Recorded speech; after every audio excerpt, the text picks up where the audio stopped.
Welcome back to my new website, Soul to Soul, where every heart-to-heart conversation tends to turn out to be a soul-to-soul revelation. I'm glad you came back. For those of you who have been watching so far, I've only produced 3 hours, my first 3 individual hours, where I mostly talked about myself. It was in reference to my historic afterlife experience.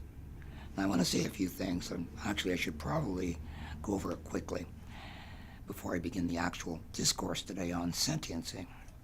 When I spoke about the afterlife, I was speaking about a historical event that happened back in 1979. I had multiple experiences in the afterlife experience consciously that became a part of my full memory after awakening. But after the 3rd year, I managed to get a doctor to look at my voice and do some work on it. So he regenerated my vocal area, my larynx, by opening up, putting a bone in as a stent, plugging it, wiring it to a little electronic heartbeat. And after 6 months, they pulled the plug and voila, a few injections above the larynx into the muscle, and I had a voice. And like I said in the previous 3 hours, I learned a lot, a tremendous amount.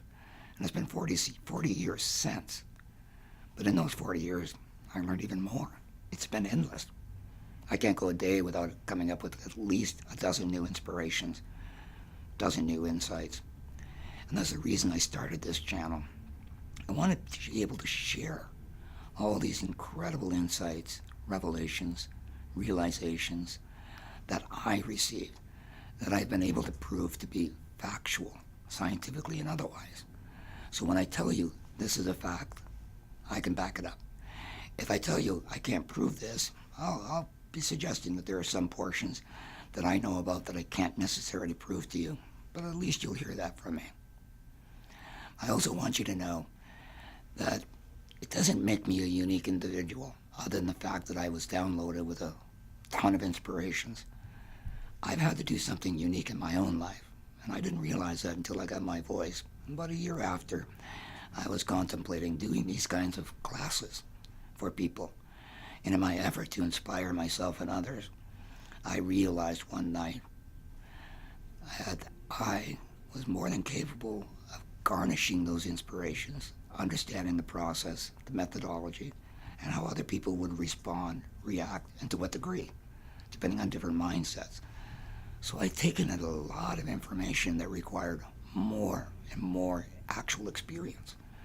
What I really found out was that it was basic raw information that I could use from my afterlife experience to then begin to understand my actual experience in this world. I didn't realize that in order to get this, I'd have to go through it all over again myself. But that's precisely what happened. For every new inspiration, I found myself having to adjust my personality, my ego, my soul, my insights to that, and then move on to the next. I didn't get one or didn't get a group of insights that weren't related. They were always related to what I just learned. And when I completed the task of actualizing those things, then I got new inspirations, and I'd work on those. So when I look at it over about a 7-year period, what really happened is I had to actualize the very things I had realized. For example, I understood that we were sentient beings, and that was on the other side. When I awoke in the hospital, I tried to arrange that understanding of sentiency, and I tried to find it in life. I tried finding it through my doctors, through patients, through the activity and the conversations that other people were having in my room, visitors, but it wasn't enough. I had to go out. I had to get real life experience. In other words, as much as I was shown what enlightenment was, what attainment was, what it was to become one as a soul, I was also told I had to do it myself. It was not a karmic-free or judgment-free association. I had to gain this in my own life now that I was continuing to live, which meant I had to do the same work that you're going to do. So let me begin with that. My first conversation should begin with sentiency, because it really is the basis of who we are, what we are, what our universe is, and what it's all about. Most of you don't realize that you're a sentient being. I hope you'll look it up after this, though, and I hope you'll take notes during this. So let me begin with the idea of sentiency.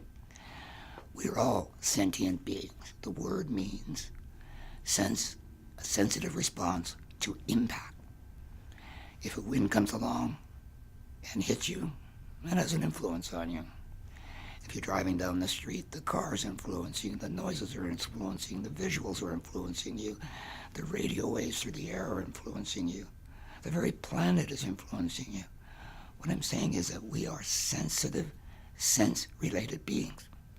We have the senses of taste, touch, smell, sight, mind, heart, and much, much more. We have organs of perception that are designed for us to recognize one impression from another. Think of yourself as an infant just coming into the world, maybe 3 months old. And every sound in your room has an influence on you, whether it's harmonic music that your mother has put on to keep balance and to keep the tones down so that you don't have overreactions or you don't feel nervous when you don't wake up. Parents seem to know, keep it quiet, keep it cool. With your children, don't bring unnecessary noise and yelling and screaming into the environment, especially around a newborn, because they are highly sentient, more sensitive than we are as adults. In fact, most of us have lost a great deal of our sensitivity because, A, no one taught it to us. I'll ask you clearly, ask yourself, who taught you about feelings? Who taught you about your mind? Who taught you about your senses? Touch, taste, smell, memory, hearing, consciousness. Who taught you any of this? No one. You had to teach yourself if you know anything about it. You had to pick up a book, watch a movie, read something, or study. Because no one, up until our generation, has been able to extend that to us. You wonder why. We're sentient beings, capable of processing information that comes to us via impression.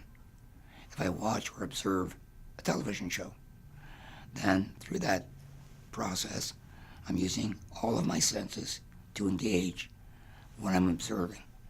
And during that time, a recording is taking place. How I feel, what I think, what my ideas on the show are about, how much I was drawn in, what the effect on me was.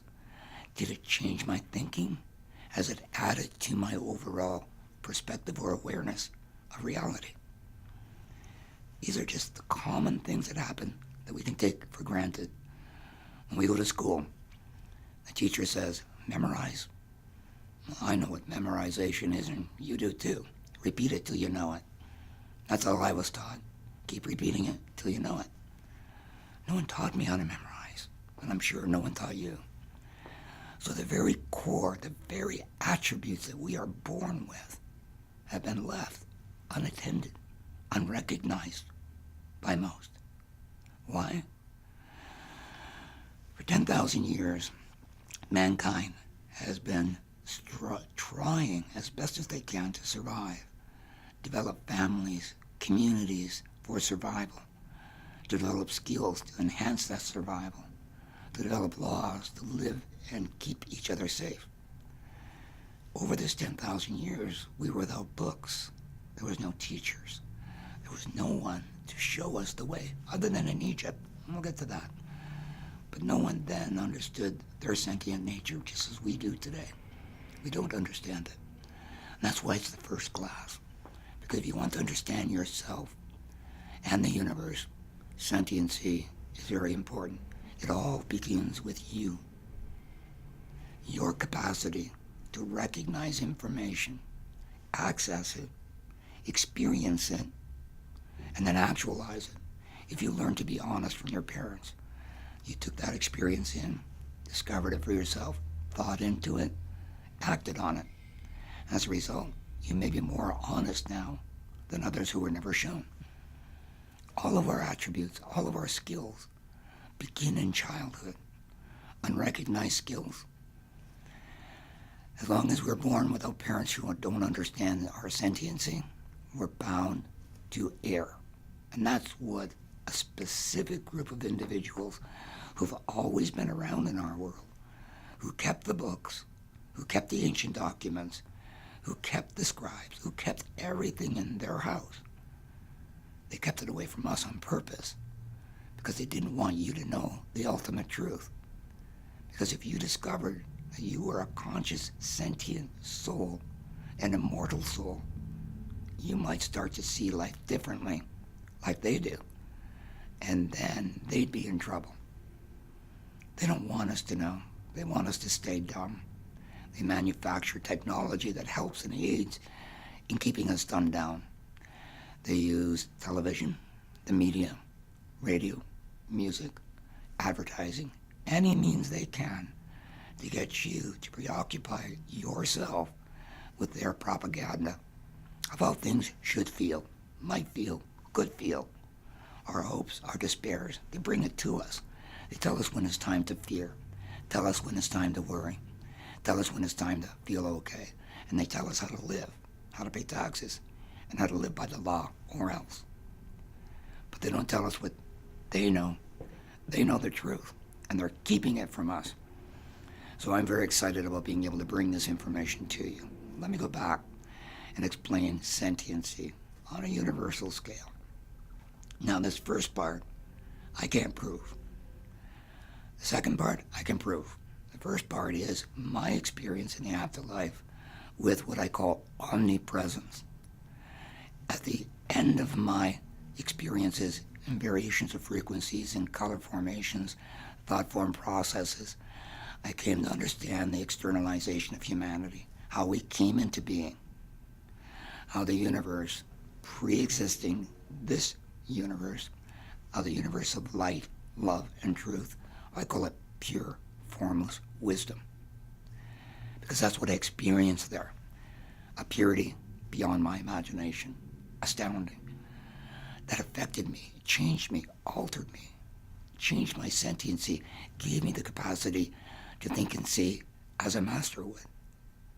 In that space, in that originating, pre-existing state of life, I was shown how pure, formless wisdom was by itself, all to itself, of itself, unrestrained, not contained. And it was all there was. The life, the light, the sound, the vibration, the experience, the sentiency, and all the words you can think of, all the dramas in life that would come into being, all the experiences of our universes, multiverse, were about to come into being. And it was through that first primary urge that I saw how a temporal universe was created. I want you to think of a temporal universe as an empty space without any life in it, just a bubble, but a rather large, void bubble. It had some energy in it because it had come into being as a result of the original pure, formless wisdom state, this pre-existent state that I call oneness. When the universe decided to inject a packet of photons into this temporal space, we ended up having our first fractals, our first geometries, our first insights into the subatomic, the atomic, the world of existence. How pure formless wisdom was able to permeate into our psychoreactive states and substances willfully was by design. I'm saying the universe designed a temporal space where we could experience separation from our own source, even after we had come into being in pre-existence. So we were as if we were a forethought, but when we came into being, we ended up here in a vehicle called soul, a sensitive vehicle that I call the sentient vehicle. Now our soul is a projection of our spirit, and our spirit imbues our soul with all the attributes that were discoverable in the original state, the original sound, the original rhythm of life. So now I want you to envision, like I said, a blank space, Now, I want you to compare that to an egg and to one semen. You know the story of conception, how an egg carrying the genomes, the chromosomes, and a sperm carrying the male's information, how they come together. A membrane partially opens, the head of the sperm goes in, and the tail is cut off, discarded. But the information is now in this egg, begins to double, quadruple, etc., and we have an infant. It's the same visual representation that I got of how the universe came into being. I saw an energetic injection of a large packet of what I call super quantum gene photons. In other words, they were what photons are before they come into our universe. This was the originating insemination of the feminine material universe. What came out of it, I call the big close because of the ending of the tail, the attrition of the head, and the mixing of the chromosomes, the division, separation, and replication, which goes on all over our universes, not just here. This one is unique, though. Our universe is very unique.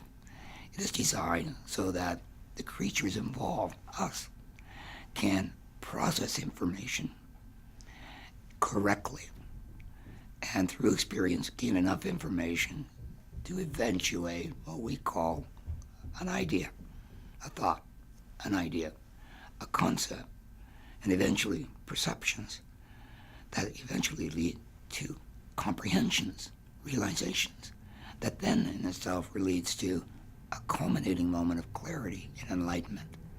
And then we're finished in this process. So I perceive myself to be in a school of infinite beings, souls, all coming from that plane, who all wanted to come down into these kinds of worlds, like our world, Earth, to experience this separation from their gifts, to experience individuality. Now, you and I, we know what it's like to live alone, to be by ourselves, and to think for ourselves. We don't often think, is it possible for me to connect with other minds and use their minds to do my thinking? Of course, we wouldn't think that. But on the other side, the collective, we're completely connected. There's no disconnect from the origin to the end. We're all one thing. We're all from the source, that light, that energy, and we can't be taken away out of it. So what I had was this picture that we were sentient beings imbued with attributes, skills, and organs of perception, like the brain, the glands, the heart, the stomach, solar plexus, and so on. Did you know that your heart is an organ of perception? That it can tell you whether something is true or not, real or not, and to what degree? You know, that magic sense of certainty you have at times when you turn to someone and say, oh yeah, that's true. That comes from here. All of our answers, insights, inspirations, and clarity starts in our heart. Our heart has a capacity to identify one rhythm from another, groups of rhythms collectively and otherwise, much like music, one note at a time, the scale, the whole piano, the universe, an orchestra.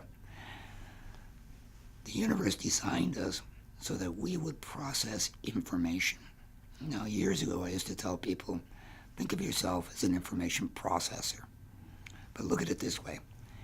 Your body is made up of subatomic material and the material you can see that we call cells, organs. The foundation of our body is energy.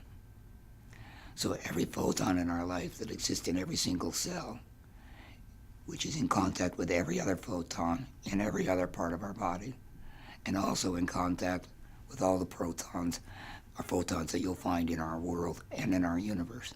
They are connected. So the photon in my finger is actually the presence of all that is holy and all that is good. Can you imagine having trillions of photons that are eyes We now know that the universe is exactly that. And when we look at a black hole, on the surface of the black hole, we're seeing information that suggests that the universe outside of the black hole is contained within the black hole. In fact, all the energy that you find in one photon is exactly the same as all the energy in the universe. The mass is identical. Amazing, I know, to think that there's a replication and perfection process going on throughout the universe, and that all the information you need is right here in your environment. And we are connected, whether it's a quantum connection with one cell from here to another part of the universe, they're still resonating, connecting, and the information is drawn from it. Our inspiration, our insights, the things we can't think up that come to us, comes from the collective. As long as we have thinkers, those who study, those who concentrate, their ideas are actualized. They become a part of our overall consciousness in humanity. If you remember when Einstein died, I did. I was alive when he passed away. I didn't know it at the time, but everything he knew about life, it was already contained in his memory. And when he passed, all of us got the information without having to actualize it. In other words, we didn't have to get to know it completely, but we got the overall conscious comprehension of what relativity was within a very short time. So within a 5-10 year period, everybody was talking about relativity. Everyone was talking about electromagnetism. Everyone was talking about how worlds interact and how electromagnetism and resonance supply us with all the information we need. Well, it's true. We internalize information and we resonate that same information. If someone is standing next to you screaming and yelling, eventually you might give in and listen. And while you do that, you're assimilating their condition. You didn't know that either. That to understand someone, you're actually becoming like them, even if it's only for a second or two. And that's how we get to comprehend where they're coming from and what they mean. We can be their experience. You can be my experience. We can share each other's experiences. And that is a fundamental law, undeniable.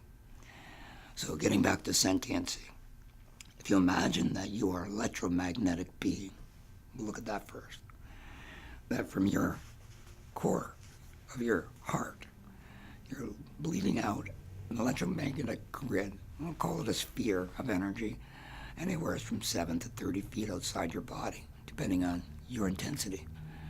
Now, in that field of energy that is constantly going in, coming in and going out, coming in and going out, we have this pattern of information 100 times a second as being processed. So while you're listening to me, I want you to imagine that you have this grid of electromagnetic energy that when you breathe, whatever you're thinking when you're breathing gets weighted hard. And by the time it comes back to you, it's repeating itself and you are becoming concentrated. So for those who meditate, you say, well, I want to feel love. You imagine it, you breathe it, and you say the word. You allow yourself to magnify the experience at heart until such time as it outweighs every other feeling you have. That's how we actualize things. Take a word like love and become it long enough that it outweighs any other feeling you have, and then sit back and look at the world. It's different. Feel the world. It's different. And for each word that you learn in life, there is this pattern. If you start with love, you can experience all the love you have experienced in life. It will come into your memory, because that's the brain resourcing data, saying this is what we've experienced so far about love. You look further, you can find more and more and more into the depths of your childhood, and perhaps as an adult, even more. But the notion is that what you will yourself to think and feel comes to you. If your will is infused at heart in your desire to comprehend something, the information comes. Think of yourself as a student at university who's becoming a doctor. You have to do an assessment, a review, an analysis, a diagnosis, Then you have to write down your final culminating points so that the next time you see your patient, you can understand them. Well, doctors are trained to study information, process it, articulate it, eventuate it by understanding another person's condition. They get to continue through their hypothesis to realize variations of health remedies. But that moment that the doctor is doing this for you after all this training is almost intuitive because she concentrated on every word she learned. She put her whole mind, her whole heart, and her whole will into discovering and realizing what she was discovering. It was her passion. So the more passionate you are, the more determined you are, the more you willfully choose to understand something, the easier it comes to you. As long as you're breathing in, if you don't have the answer, an inspiration will come. I guarantee it. But that's not the point. My point at this point, before I go too far, is just to tell you, show you, help you understand that you are a sentient being. Take away the arm, you're still alive. Take away the body, you still feel conscious. What I'm saying is if you look through your body, you can see right through it. It's not really tangible. There's space between things. They don't touch, but that's energy. And so what we see in this world is a representation of that energy as it's in its concentrated forms, called cells. So our body has one design: process information. In other words, information and experience are identical realities. If you experience something, you just got an education. If you experience that something, but don't try to discover what it's about, you got an education that is unfinished, unresolved, and sits in your memory. You might have asked yourself, what's life? What's death? Got a few answers, tucked it away in your memory.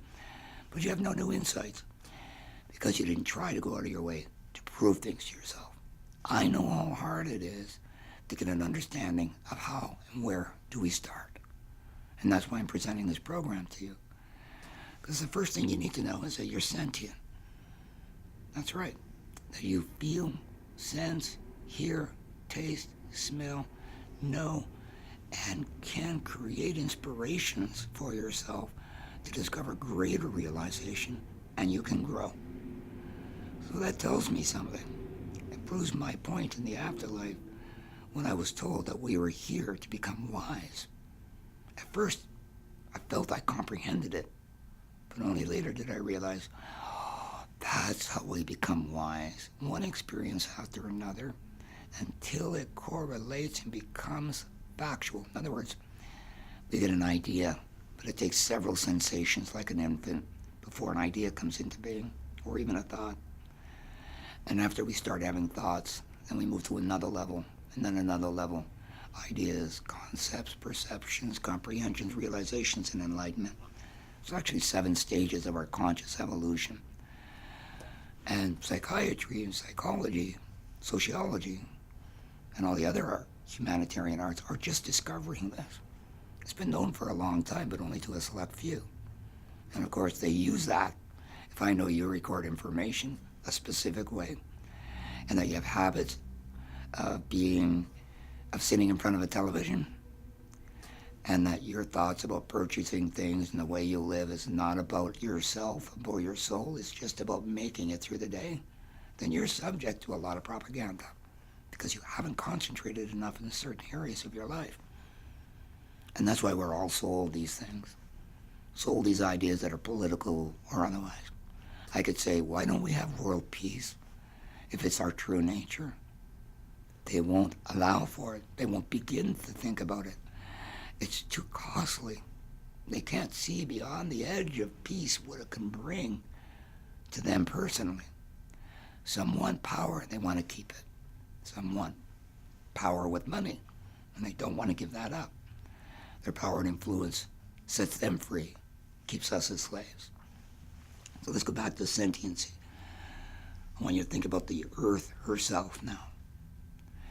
When you think about the earth, what you were told at school is that we might have a molten core, a couple of layers of this and that, water, mantle, dirt, and then a surface and an atmosphere. Not much. You could have learned a lot more if you studied into the sciences. But one thing they wouldn't teach you is relative to what I call the Schumann resonance. Schumann is the name of the individual who discovered it. He found out that the tempo or heartbeat of the planet itself was 7.83 megahertz. That's right. It has a frequency. And when that goes up, we all get stressed. If it goes down, we get weak. That it has an actual effect on our vitality, our stability, our momentum. It's because it's electromagnetic. The Earth puts out a pulse, a sound that we don't hear with our human ears, same as the universe. And in that sound, there are energy grids running underneath of our planet that incorporate that rhythm and push it into the atmosphere. And this is how the photons, the electrons, and all the other particles all associate, relate. One gives to the other who has not as much, and one has too much, he shares. Too little, he gets. Hot goes to cold, cold goes to hot. All of this is relative to the body of the planet. It is a spiritual entity thriving on a specific rhythm of high, what I call a high degree of love, perfect wisdom, purity. And it resonates constantly at that same frequency. But every once in a while, every few thousand years, it'll jump up a bit and expect us to move along with it. And that's how we've been forced by the sun and the solar system and the light of this universe to evolve, to grow, to process information as correctly as we can. It's not that we can just process information. It's not like we're memory recorders. We are, but we do something else. We make sense of what we recorded. We can correlate, imagine, pull apart, look into, examine in every way we want any single memory you have. And by doing so, more information can be had. Now, some people think, oh my God, this could be too hard. All you have to know is that you resonate. Energy, just like the planet. And it has a frequency. And when you walk into a crowd of people who are also resonating energy, you either get to hold your mood or blend in with theirs. The mood shifts in a crowd, but usually there's some harmonic. If you're standing around in the mall looking at people, their energies are usually balanced, reasonably balanced for the majority. And you move into variations of temperaments. You probably never noticed that, but if you go and look at it now, you'll see. Sit on a bench in a mall one night and just look around and feel. You can feel and see what's going on reasonably well, but this time just feel the variations in temperament. If you attempt to discover this, you can go even further. I used to sit in the mall and work with words. One time I was taught everything was a matter of conscience. How do I see it? He said, go out and experience it. So I went out of my way to look for the relationship each individual had with their conscience over time, because I had gone through it myself. And believe it or not, my brain started bringing me information. My feelings, my sentiency, brought me more information. And I realized, oh, that one's suffering because they don't know much about themselves. This one's in despair because she's got a broken heart, which happened when she was younger. This one is in despair because her family doesn't love her and they yell at her all the time and she's thinking of running away. This one's happy because they have a relationship, but I can tell that it's not mature. These people have a relationship, but they become bored with each other, complacent, and they're settled for less, just for the sake of getting through. And I thought, am I correct? So I would talk to people. And I would ask them, can I get private, personal? And eventually I realized I had to do this with people who were interested. So I started talking to people about these things, and I realized, yes, we can train ourselves to identify any conclusion, any feeling, any belief that is active in our perception or consciousness, and we can alter it. So if I think people stink, well, I can prove that I'm incorrect by evaluating that properly, by examining myself. What stinks?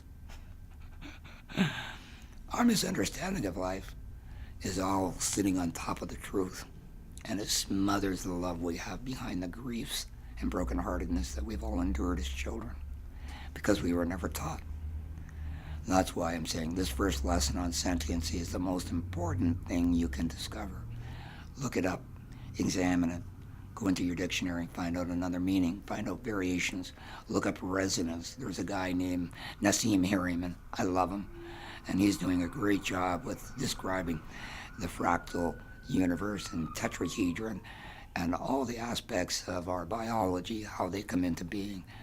And he starts with a photon, exactly the same way I saw it. But he does a great job. Look him up, Nassim Harriman. Get as much information as you can about the fact that you are a sensitive, sentient being. And then ask yourself, is this heart an organ of perception? Yes, it is. Ask a mother who holds an infant. When she's loving her child, if the child even squeezes a little or just makes a face that doesn't look like it's satisfied, she's examining. She doesn't know why. She's just looking. And then she gets a sense, oh, maybe he's hungry. And they try that. Maybe she needs to be changed. Oh, and maybe she just needs to be loved. And you walk around with them. Oh, that worked. And you learn. What I'm saying is a child wants harmony, balance, nothing negative. So what the parent projects, the child will adopt. Now, my parents taught me how to criticize, complain, argue, fight, find fault with everyone. Didn't help me. I thought it was weird. I thought it was rude. I thought it was unnecessary because I love life. I love people. I just wanted to have fun. But they're always worried about other people and what they might say or do and how they might influence her children. Not because she cared, just because she didn't want them or us to find out, unless she was suffering herself. But we knew it. A child can't be fooled. When they're young, they know. They do know. They just can't explain it. Years afterwards, after I got my voice, I started doing bereavement. And I had this privilege and experience of sitting with people and explaining how they were sentient as they were dying. And while I was showing them how to understand their soul, I would say, tell me about the people you used to love that you no longer love. I would leave them to think for the night, come up with names. People you love, you don't love today. You used to love, but not anymore. Okay. Well, the next day I would take one name. I'll give you an example. One fellow, his name was Giuseppe Venditti. Beautiful man, dying of pancreatic cancer at 36. Had a wonderful wife of 28 and a brand new daughter of 4 years old. And he didn't want to leave them. Not for the world. So we tried. We did everything we could. But most of all, I helped him prepare his soul for the process of leaving his body. And in the interim, he was genuine, and he learned, and he discovered the people he used to love, he never stopped caring about them. Not consciously, he didn't. He just had a different approach and conclusion to their relationship. I would ask him, why don't you like your boss, your old boss, Joe? Oh, because, Wayne, he was cruel. He was hypocritical. He stole money from the employees, and he used to play favorite. One of his friends would give him a better job. Meanwhile, Joe would have to do one of the worst jobs in plumbing that day. I said, I understand, but do you understand, Joe, that you were born with insight and you could see that this guy had problems? He goes, I guess. I said, no, think about it. I'm going to say you were born with insight. You had the capacity to recognize immorality, unconscientiousness, or the absence of conscience, somebody lacking morals, ethics, and principle. What are those for? He thought about it for a few seconds and then go back. You used to like him until you found fault. The fault was he was hypocritical and he favored people and he couldn't be trusted. And that's why the bond was broken. A breach of trust. I said, when you lose trust, you lose love. You lose love to the same degree. If you're newly married and you trust your wife and you trust your husband, but You have a breach of trust. He tells a lie, she tells a lie. Then the love goes down a small degree along with the trust and the truth. So we diminish our relationships in these ways without understanding what we've done. Going back to Joe, I showed him. I said, Joe, when you judged him, it was a pattern. You didn't realize you were judging him. You saw the fault and said, that's his problem. This guy is hypocritical. I said, no, you probably can't explain hypocritical to me. But he was unlike himself. He goes, yeah. I said, how did you know that? He said, what do you mean? I said, how did you know that? And he said, well, I saw him. I said, oh, good one. You saw him doing things that were hypocritical? Yeah. You saw the actions and realized his intent. Yeah, okay, so what was his intent? To favor himself. Yeah. I said, how many people do you know are like that? Most people. I said, are you like that, Joe? I guess, but I care about others. I said, well, do you think he does? Your old boss? Yeah, he did care about others. Oh, so you just found fault with him and said, I don't want to be his friend anymore because he lacks conscience, morals, ethics, and principles. I said, yeah. I said, now let me ask you about your conscience, your ethics, your morals, and your principles. How integrated are they? How perfected are they? Are you free from any kind of consequence relative to your conscience? Are you at peace with your conscience, Joe? So I was until you told me. The fact of the matter is, what I'm trying to suggest to you is that the reason we don't care about people anymore is because we have had a breach of bond with them, a loss of trust, a loss of love, and a loss of truth. But it happens so fast, you just remember the thing you left them for. Oh, he cheated on me. Or she lied to me. Or they were a gold digger. Or no, he was this, that. We have names for that. It's called name calling. So we call people names because it was what we learned when we were younger. Do you remember when you were a young child? How many children in the neighborhood called you idiot, moron, jerk, goof, pervert, whatever? There's millions of names. I learned all those names when I was younger. I was called them. And as I got older, I realized, oh my God, I was out one night in a restaurant and I looked around the room and I heard myself going, idiot, moron, jerk, idiot, moron, jerk, goof. No, not real, not real, not real. Oh. I'd find one that seemed real. That was to my attractiveness, and I would approach that person and try to be a friend with them. Is that how we choose our partners? In the absence of finding fault, we move ahead? Not a good policy. But unfortunately, that's how most of us have grown. We were taught this in our young years while we were instinctive and didn't know any better. When someone called you a dummy when you were younger, I'll bet you took it to heart and thought, why do they think I'm not intelligent? So you started wondering about your own intelligence, your own nature, your own ability to be accepted. And if it hurt you, you were affected enough that you just avoided people who seemed condescending or would embarrass or humiliate you. And you found yourself alone. All because no one taught you. You're in charge of your conclusions. When you make one in the future, you might remember this, that every conclusion you make at heart, that becomes a belief and a condition.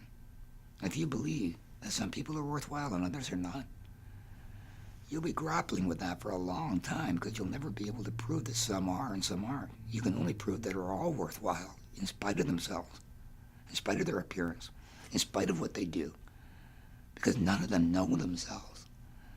And none of us are enlightened enough to say, oh, I know better. And those that are would never condemn, would never deny a person the right to be seen as a divine being in form that doesn't understand their true nature. There's a reason why people walked around teaching in the past, various religions. I'll refer to the one known as Jesus. There's a reason he pointed out to people that Your lack of immorality is costing you something more than you know. Your lack of principle, your lack of integrity. How come you don't have an incorruptible nature of acceptance? Because you weren't taught and you gave them the same lesson. What I'm saying is we're back to where we have always been. We're all living in uncertainty, and we're just starting to find out. Some already know more. Some have even attained. But on the internet, I don't hear a lot of them talking, and I see a great deal of misunderstanding amongst the group that is trying their hardest. I see groups of people that are just dying to know the truth.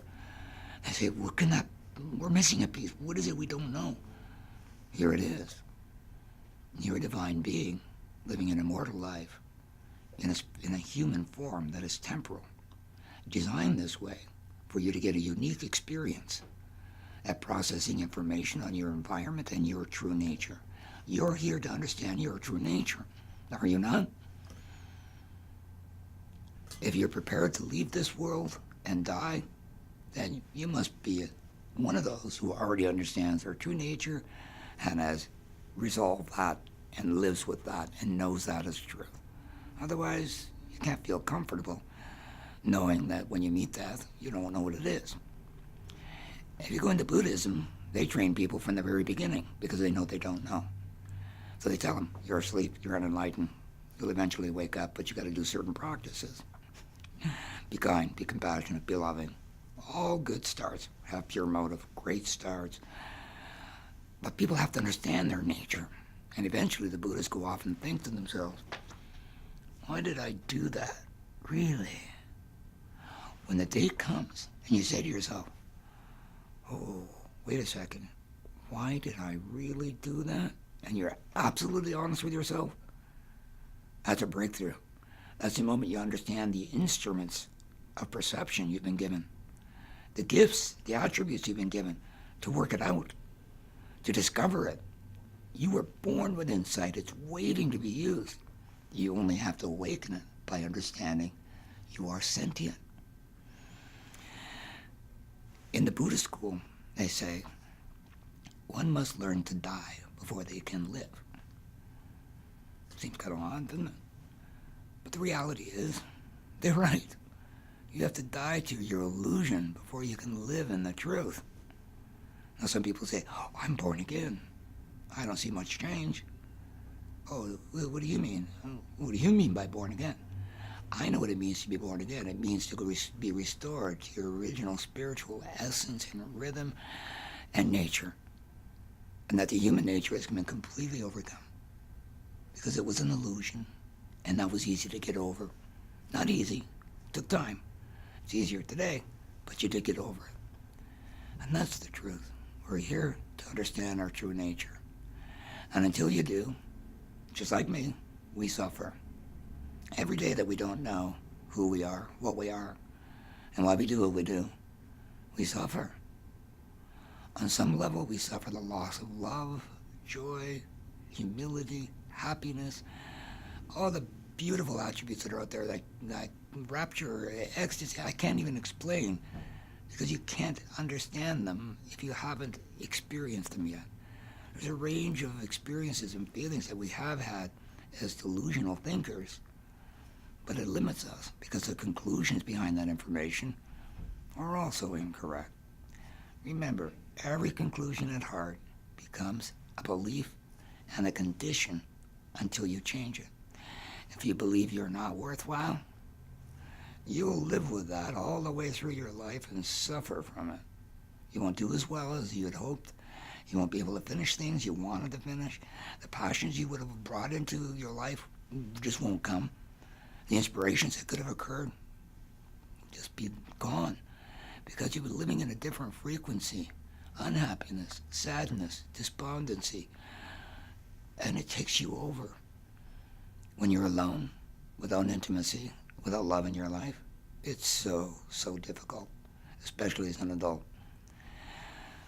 I'm going to go back to sentiency for a minute, and this is a message for parents. If you're a parent and you have a brand new child, I know you have plans for that child. but plan to finish this course. It's only 9 more tapes, 9 more hours, and you'll have an understanding that you can approach your child with that you didn't have before. I promise you.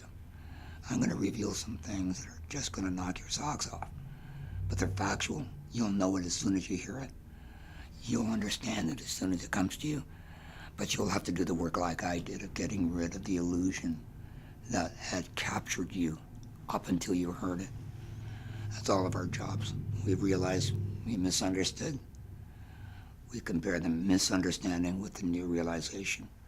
And when we act on that realization to enact it, actualize it in our life, we're relieved of that error.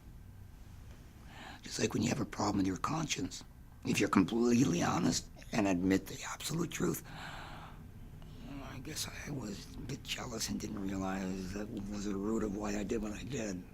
As hard as it is, admit it. Yes, I suffered jealousy when I was younger. Oh, yes, yes. Because then you have the reward. Now you know you suffer jealousy. Where's that come from? And you can go deeper and deeper and deeper until you hit your soul and you realize why we're so jealous.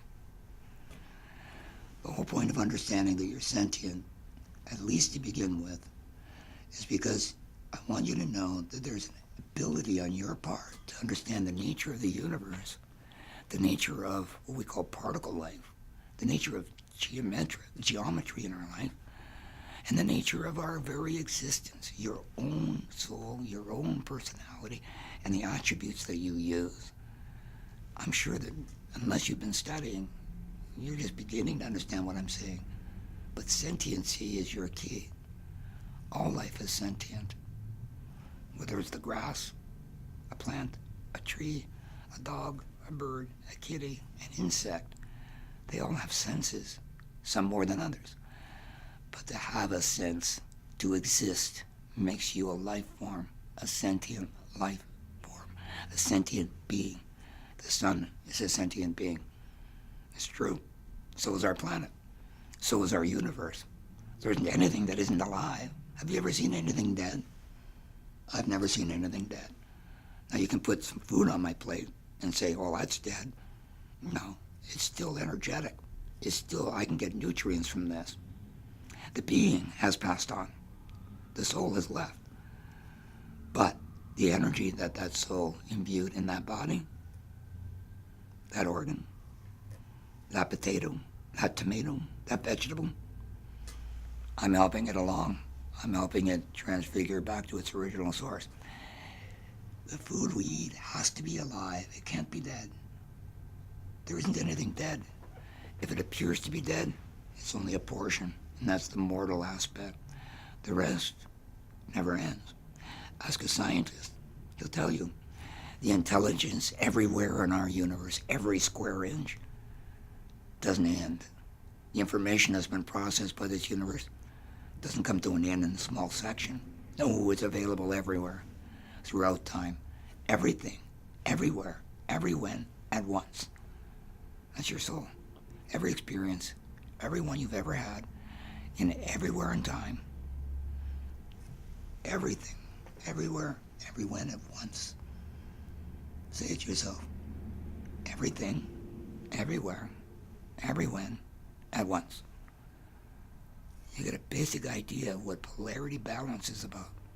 You are the experience of everything you've experienced, everywhere and every when, at once. Right now, you have comprehension awareness.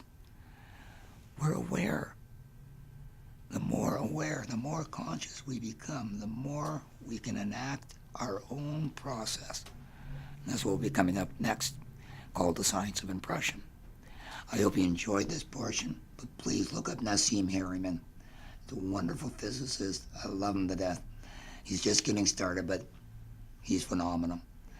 Look up resonance, because we're going to be studying into it. You're going to find out that you're a resonant magnetic being. You're going to find out how our senses actually work. But more than that, we're going to take a good look at ourselves in every way. And so the next time we meet, it'll be called the science of impression. I promise you that by the time I finish the last tape, which will be number 12, this is number 4, you will understand your nature to a degree. How well you apply yourself is up to you. But that's my goal, to get you the truth that you can discover for yourself, about yourself and others, so you can mend your life, heal others' lives, and bring more balance into your community and into your world. Hope you enjoyed it.